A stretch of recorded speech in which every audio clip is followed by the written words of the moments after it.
All right, beloved, it's more than speculation that the Bible was highly embellished, from top to bottom. Even the story of the Pharaoh. Let's talk about it.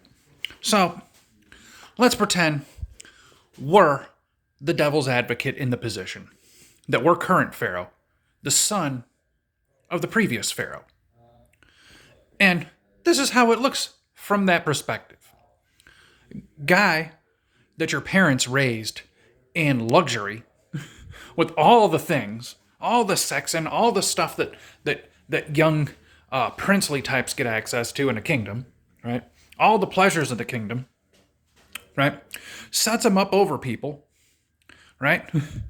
Gets too big for his britches because he thinks we're doing this and that with the labor sources, right? Has issue with the labor resource management, kills one of our managers. We cover the murder up for him. He runs away, right?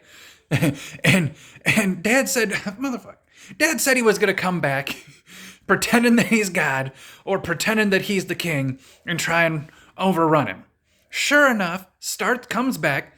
We kind of ignore it. We're like, hey, it's Moses. We're just going to come back. We're going to pretend, hey, he's here. We're just going to ignore it, right? We already covered it up. Let him do his thing. He convinces the people they're another people, creates an uprising, and instead of overrunning him, has his magicians throw all sorts of spells on us until we kick them out. We had to let him take some people. They were uprising.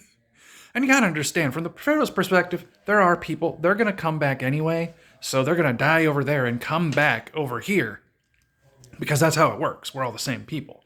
And according to the Pharaohs, they're like, listen, even if they leave, they still end up back here. There are people. So they come back through the wombs of people here after they die over there. So just the whole concept was different. Right? Just some thoughts. Highly embellished. Ain't nobody gonna let that motherfucker leave with nothing. First and foremost, right? Who knows if the Hebrews were even his people because he was found on a goddamn little boat in the river. With no indications of his lineage, right? He got raised in luxury. Then he gets mad at Dad, right?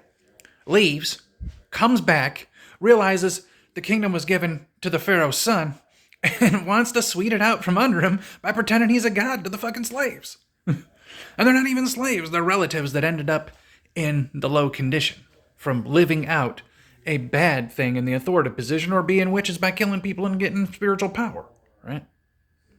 Just some thoughts. Biblical perspective from the Egyptian point of view.